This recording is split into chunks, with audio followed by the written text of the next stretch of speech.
excerpts from Bhagavad Gita and Artificial Intelligence, a spiritual perspective. Yeah. To see what this ancient text can teach us about. Oh. Well, true intelligence in our world is, increasingly shaped by AI. It's an interesting comparison, right? Like, we have the rapid development of AI these days. Algorithms can compose music, diagnose illnesses, even drive cars. But at the same time, we have this ancient wisdom that talks about introspection, self-awareness, and this connection to something bigger than ourselves. Exactly. It makes you wonder, are we missing something in this race to make smarter and smarter machines? Yeah. Or we're forgetting to cultivate our own intelligence. I mean, if AI can do pretty much everything, what does it even mean to be human anymore? Yeah, the Gita can. Help us with that question. But before we jump into that, we should be clear on what we mean by AI. It's a big field. From simple rule-based systems to, the really complex deep learning algorithms. And while AI can process information, solve problems crazy fast and really accurate, it still works within certain limitations. Limitations? I thought AI was all about pushing boundaries. What can it do? Well, think of it this way. AI is like a master of Buddha Yoga. It's great at analysis, thought logic, and what the Gita calls material intelligence. Okay. Take machine learning, for example. You give a ton of data to an algorithm, and it learns too. Yeah. Identify patterns, make predictions, that's how we have self-driving cars, and AI that can diagnose diseases incredibly accurately. But that's amazing. It sounds like AI is already surpassing human capabilities in a lot of areas. In those specific areas, yes. But what it lacks is the kind of wisdom and understanding that comes from Jnana Yoga, the path of spiritual intelligence. This is about going beyond data and algorithms to cultivate self-awareness, connect with a deeper purpose, and make choices aligned with our values. Okay, so Buddha Yoga is about the how, the mechanics of intelligence. Yeah. But Jnana Yoga is about the why, the meaning and purpose behind it. Exactly, and it's in this realm of Jnana Yoga where we find the unique qualities that make us human. Things like creativity, compassion, and a sense of morality that can't just be programmed into a machine. Yeah. The text actually quotes the Bhagavad Gita, saying, Buddha yogam tadami tamyena mam upayanti, which means, I give divine wisdom to those who seek me, through which they attain me. So the Gita seems to be pointing toward this higher form of intelligence, something beyond just logic and algorithms. Precisely.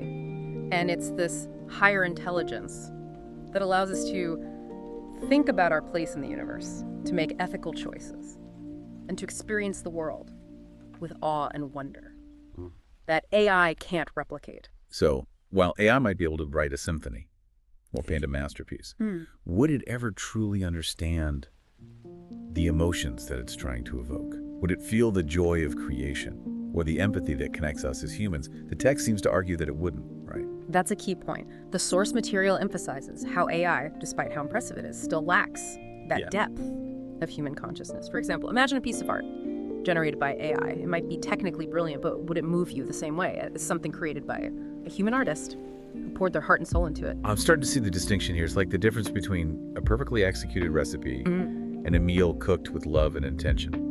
One might be technically perfect, but the other has something more, maybe soul. Precisely. And that soul is what the Gita is trying to awaken in us. It's about cultivating an intelligence that goes beyond the material, that connects us to something greater than ourselves. So in a way, AI is a reflection of our own intelligence, our ability to create and innovate. But the Gita is urging us to go deeper, to develop an intelligence that's more aligned with our true nature, our dharma. You're getting it. The text seems to suggest that true intelligence isn't just about what we can do with technology, but about how we use it to cultivate wisdom, compassion, and a sense of purpose. And that brings us to a crucial question. What are the driving forces behind this rapid AI development? Are we using it to improve our lives? Or are we getting swept up in this wave of technology? That we're really thinking about the consequences. That's where things get a bit more complicated. The desire for efficiency and progress certainly plays a role, but there's also the potential for greed, for using AI to gain power and control, maybe even at the expense of human well-being. So it's what we were talking about, things like job displacement, algorithmic bias. The potential for AI to be used for surveillance, or even weaponization, exactly. And that's where the Gita's teachings become especially relevant. It's not saying we should reject technology altogether, but that we need to approach it with wisdom and discernment. This makes me think about that other type of intelligence Mm-hmm. you're talking about, Jnana Yoga. Is the Gita suggesting we need more of that spiritual intelligence Yeah. to guide how we develop and utilize AI? Absolutely. The text emphasizes Yeah. the importance of ethical considerations, of making choices that align with our values and contribute to the well-being of all beings. So it's not just about making machines smarter. Yeah. It's about making ourselves wiser. You got it. And that's where the real challenge lies. Can we cultivate a sense of inner wisdom that keeps pace with our technological advancements? Or will we become so reliant on AI that we lose sight of what it means to be truly human? These are some heavy questions, it sounds like. We need to take a closer look at what the Gita actually says about navigating this AI age. What kind of wisdom does it offer for finding that balance between Technological progress. and spiritual growth? Wow. That's what we'll be exploring in the next part of our deep dive. I think you'll be surprised by how relevant these ancient teachings are to the challenges we face today. Sounds intriguing. I can't wait to delve deeper into this, but Yeah. we'll leave you with that question to think about. What does it truly mean to be intelligent in a world where machines are becoming increasingly capable? We'll be back soon to continue the conversation. Welcome back to the deep dive. We left off talking about how the Bhagavad Gita can offer guidance for navigating the AI age. What I'm really curious about is how do we actually apply these ancient teachings to the real-world challenges we're facing right now? It's a great question. And it's important to remember that the Gita isn't like a rule book, it's more like a compass. It offers principles and insights that can help us make choices aligned with our values, even when we're faced with complex dilemmas. Okay, so how does that compass work in the context of AI? Can you give me like a concrete example? Oh, absolutely. Let's take the concept of karma yoga, which is all about acting without being attached to the outcomes of our actions. In the context of AI development, this could mean like focusing on creating technology that serves the greater good, rather than just pursuing profit or personal gain. So instead of asking how can we make the most money from this AI, we should be asking how can we use this AI to make a positive impact on the world? Exactly. It's about shifting our mindset from one of individual gain to one of collective well-being. That's a really interesting perspective. I'm starting to see how these ancient principles can be surprisingly relevant to modern day issues. But how do we actually ensure that AI is developed and used ethically? Well, that's where the Gita's emphasis on Jnana Yoga comes in. Remember, this is about cultivating self-awareness, understanding our place in this interconnected web of life, and making choices that align with our values. Right, but how does that translate to the world of AI? It's not like machines are going to start meditating. True, but we can. And the more we understand ourselves, our biases, and our motivations, the better equipped we'll be to guide the development of AI in a direction that benefits humanity. So it's about bringing those qualities of compassion, empathy, and ethical awareness to the table when we're designing and implementing AI systems. Precisely. And it's also about being mindful of the potential consequences of our actions. The Gita is very clear about the law of karma. Every action has a reaction, and we're all interconnected. That makes sense. So if we create AI that's based on greed or exploitation, it's going to create more suffering down the line. But if we approach AI development with responsibility and a desire to create positive change, we have a better chance of creating a more just and compassionate world. That's the idea.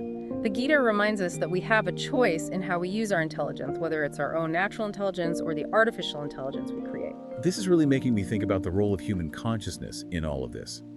AI might be able to process information and make decisions based on logic. But can it ever really grasp the nuances of human experience, the things that make life meaningful? That's a big question. And it's one that the Gita encourages us to explore. It reminds us that true intelligence isn't just about accumulating knowledge or solving problems. It's about understanding ourselves, our purpose, and our connection to something larger than ourselves. So the Gita is suggesting that as we develop more sophisticated AI, we also need to invest in our own inner development, our spiritual growth. That way we can ensure that AI is guided by wisdom and compassion, not just cold, hard logic. That's a great way to put it. The text seems to be advocating for a balanced approach, one where we embrace technological advancement while also cultivating the qualities that make us human. This brings to mind a quote from the Gita that we touched on earlier. Kamakrodha vimuktanam yatina yatachitasam. Those free from desire and anger with a controlled mind attain peace. It seems to suggest that if we let our base desires drive our use of AI, we're likely to create more chaos, not peace. Exactly. The Gita is warning us that if we prioritize profit and power over ethical considerations, we risk creating an AI-driven world that amplifies our worst impulses rather than our best qualities. It's a sobering thought. So how do we prevent that from happening? Does the Gita offer any specific guidance on how to ensure that AI is used for good? Well, it doesn't give us a step-by-step manual, but it does offer some key principles that can help us navigate these ethical complexities. For example, remember the concept of dharma? Yeah, we talked about that earlier. It's about living a life of purpose and meaning, right? Yes, but it's also about fulfilling our responsibilities and making choices that are in harmony with the greater good. In the context of AI, this could mean ensuring that its development and deployment align with our ethical values and contribute to a more just and equitable world. So it's not just about what AI can do, but what it should do.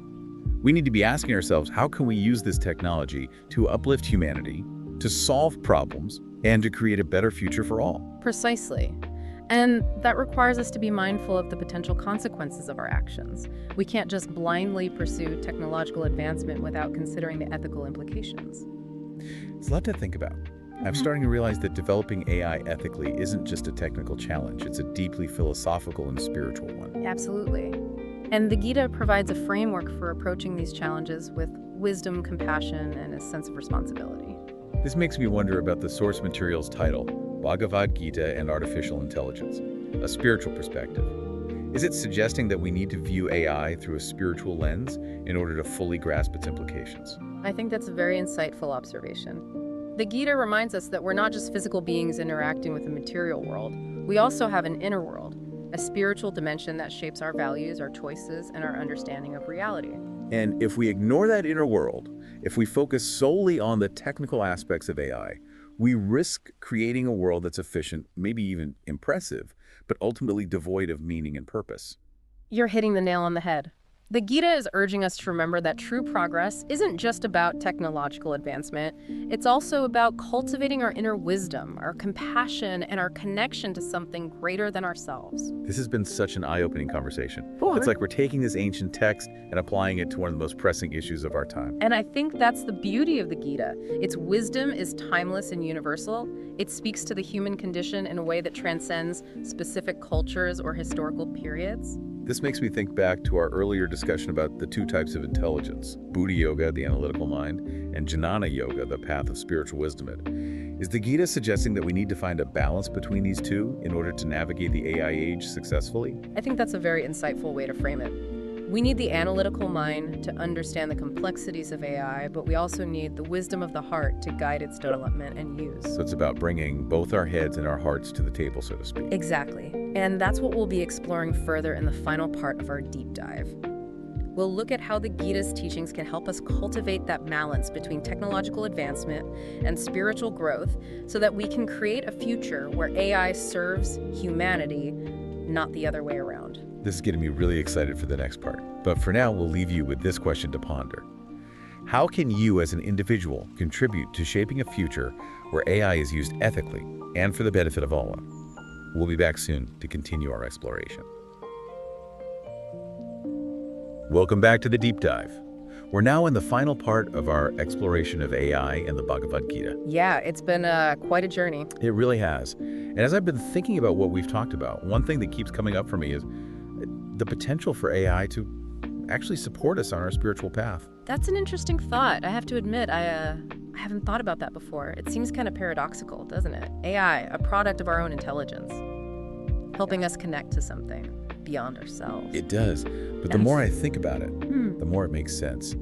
The Gita is all about self-knowledge, right? Understanding our true nature and our place in the universe. And AI, with its ability to process so much data and identify patterns, could maybe help us gain deeper insights into ourselves. Exactly. Imagine AI tools that can analyze our thoughts, emotions, and behaviors over time to help us identify our blind spots and see ourselves more clearly. It's almost like having a therapist or a meditation coach available 24/7. Right. Or think about AI's potential to create personalized spiritual practices tailored to our individual needs and challenges. There's definitely a lot of potential there. But we have to be careful not to think AI can do the spiritual work for us. I agree. It's like that saying, you can lead a horse to water, but you can't make it drink. Exactly. AI can give us the tools and insights, but the real transformation happens within. It's about cultivating that inner awareness, that connection to something bigger that the Gita talks about. Precisely. And I think the key is to see AI as a partner on this journey of self-discovery, not a replacement for our own efforts. So it's a collaboration between human consciousness and artificial intelligence, supporting each other in this quest for deeper understanding. That's a beautiful way to put it. And it brings us back to the Gita's emphasis on balance. We can use AI to make our lives better, but we shouldn't let it distract us from our ultimate purpose. Which, according to the Gita, is to realize our true nature, to live a life in accordance with Dharma, and to experience the interconnectedness of all things. Those are some pretty big goals. And it sounds, you're saying that AI can help us achieve them. I think it can, but only if we approach it with wisdom, discernment, and a good understanding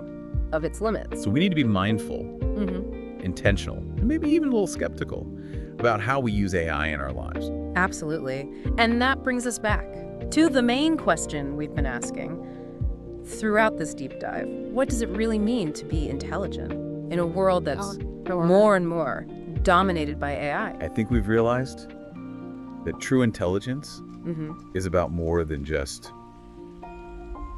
processing power or the ability to solve problems. It's about cultivating wisdom, compassion, and a sense of purpose that comes from our connection to something bigger than ourselves. And it's about using our intelligence, our own and the artificial kind, to make choices that are good for all beings. I love that. And as we wrap up this deep dive, I want to leave you with a final question. If the Gita could program an AI, what values would it prioritize? That's a great question. I encourage all of you to think about that, because ultimately, the future of AI is up to us. The choices we make today will decide whether it leads us to a more just, compassionate, and fulfilling world. Thank you for joining us on this exploration. I hope it's made you curious and inspired you to think deeper about AI and the Bhagavad Gita. It certainly has for me. Thanks for listening, everyone. Until next time, keep cultivating wisdom, keep seeking truth, and live in alignment with your highest purpose.